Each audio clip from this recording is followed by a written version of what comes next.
Shaheen and Congresswoman Annie Custer for their work on behalf of veterans. And former Governor John Lynch is here with his wife, Dr. Susan, who their friendship for years has meant a great deal to me and to my family. And Secretary McDonough, thank you for your leadership because it really matters. To all the veterans and families that are here today, I want to say thank you.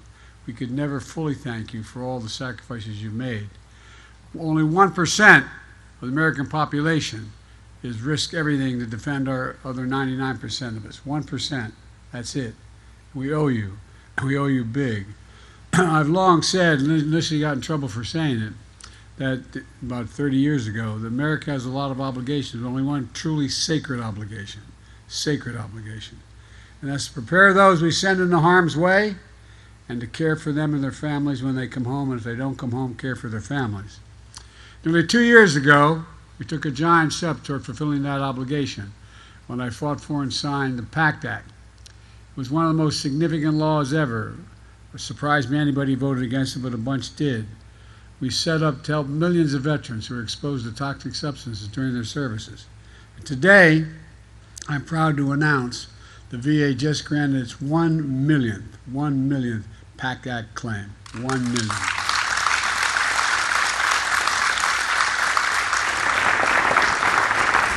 A major milestone, providing $5.7 million in benefits to 890,000 veterans and their families so far in hand, including 3,000 here in New Hampshire. It matters because too many service members have not only braved the battlefield, but they also, while breathing in toxic fumes and from burn pits and other means. You know, pits as big as a football field, 100 yards long, 10 feet deep, that incinerate all the wastes of war. Everything from tires to chemicals to jet fuel and so much more. So much more. Smoke thick with poison, spreading through the air into the lungs of many thousands of troops who lived and worked near them in one of those burn pits. I know, I saw them in Iraq and Afghanistan, and my many times in and out, you could smell it in the air. And when our troops came home, many of the fittest, best trained warriors we've ever seen, we saw like in 9/11 fighters, for firefighters. They were incredibly helpful in making my case. Because what happened? Look at all those firefighters that died of cancer as a consequence of being exposed to those toxic fumes. Headaches, numbness, dizziness, trouble breathing, cancer, brain cancer. Folks, you suffered long enough. You shouldn't have to prove that your illness came from their service. But thanks to the PACT Act, you don't have to prove it now. My son Bo was one of those veterans. So this is personal to me and my family and to his family and his children, and so many of yours. So I took office, I determined that come hell or high water, we're going to protect the heroes and protect our nation. We learned a terrible lesson after Vietnam, as those harmful effects of Agent Orange took years to manifest and left too many veterans without the care they deserved, because they had to prove that every illness they had was a consequence of Agent Orange, which is often too hard to do. That's why I co-sponsored Agent Orange Act as a senator way back in 1991 to support veterans exposed to toxic substances in Vietnam. That's why I pushed to pass the PACT Act, so today's veterans don't suffer the same painful, frustrating delays and denials. That's why we continue to work around the clock to get veterans benefits they deserve and get them now. Many of you and your family members and advocates fought for years to make this happen. Folks literally slept on the Capitol steps the week we were fighting this out in the Senate to get it done. They literally slept on the steps. After 41 Republican senators, the vast majority of that caucus voted against the bill, against expanding health care for disabled veterans, New Hampshire's congressional leaders worked hard to push it through, and the senators and congressmen stepped up. Since then, we've launched the biggest outreach campaign in VA history to make sure veterans in every state, territory, and area know what the law does. First, it expands eligibility for VA health care. Today, toxic exposed veterans who served during any conflict, not just the war in Iraq and Afghanistan, can enroll. Over 145,000 veterans are now getting care as a result of that one change. The law also provides regular toxic exposure screenings to catch problems early when they can be dealt with. It expands access to disability benefits, including monthly payments for folks who have fallen sick. We've made those benefits effective immediately. No, wait, immediately. The law is, look, the bottom line is people not being sure we'd get it done without a lot of complication. The law invests in new facilities, new research, more healthcare workers at VA hospitals. And I'm committed to making the long-needed upgrades in the facilities, the VA's facilities right here in New Hampshire. For families who have lost a loved one, the PACT Act means monthly stipends of about $3,000 a month for a surviving spouse with two children. And by the way, surviving spouse gets those benefits for the rest of their lives. It means tuition benefits for children to go to college, to get job training. I'll never make up for the loss, having lost a piece of your soul, the husband, wife, son, daughter. But we owe it to folks, all of them, everyone we can, to help put their lives back together, because it's tough stuff. In America, we leave no veteran behind. That's the motto. On my way here today, I met with veterans named Lisa Clark over at the VFW. She served in the Air Force, where she met her husband, a combat engineer who served in Vietnam. They were together 42 years.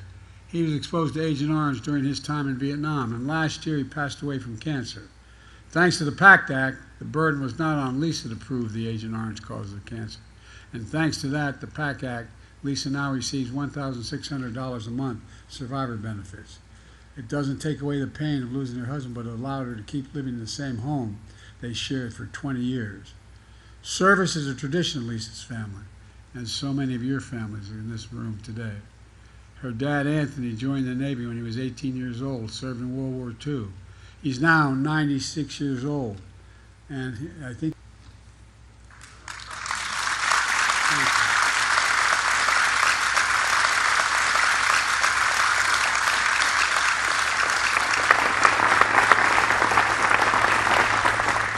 like my deceased father-in-law, as we say in the Catholic Church, no purgatory for this guy, 5 daughters.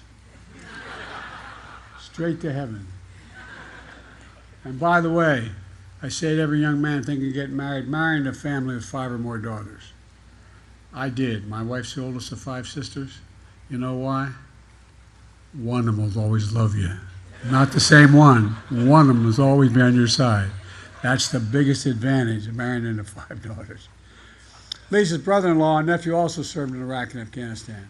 They're exposed to toxic burn kits because they're both fighting lung now. Because of that, they're fighting lung and heart disease.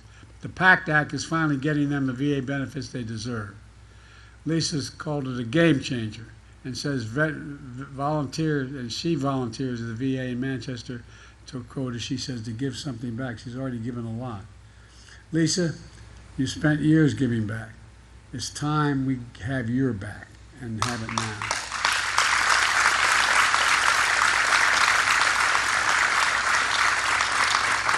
And by the way, that's literally what the PACT Act does.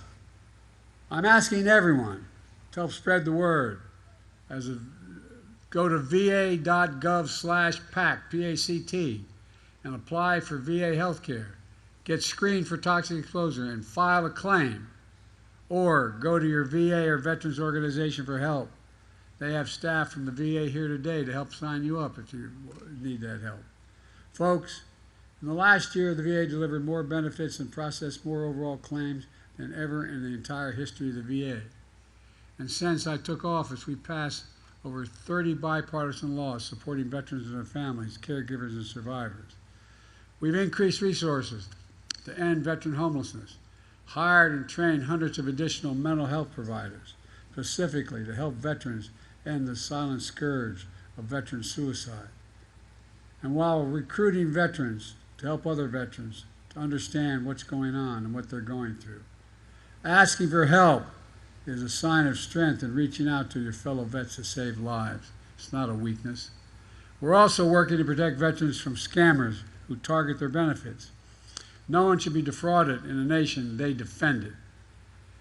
You know, and through my wife Jill's work in joining forces, we've taken the most comprehensive action in history to expand economic opportunity for military spouses, veteran spouses, caregivers, and survivors. That means jobs, trainings, child care, elder care, and more. Today's veterans' unemployment rate is near a record low of 3.2% as a consequence of all of this. We have a lot more to do, but our plan is working. Let me close with this. After I signed the PACT Act into law, I handed the pen that I signed it with, was the tradition of the person most responsible for the legislation, to a widow and a daughter of a late Sergeant First Class Heath Robertson. They fought for years to see it pass, and finally the family that suffered the greatest loss turned its pain and purpose to help others. That's courage, that's character, that's America. We came together to keep our promises. Veterans, you are the solid steel spine of our nation, and that's not hyperbole. Your families are the courageous heart. Generations of patriots have stood on the front lines of freedom. Each one, a link in a chain of honor stretching back to our founding days. Just as you've done your duty to America in the past, we're now finally beginning to do our duty to you. The United States of America, that's who we are.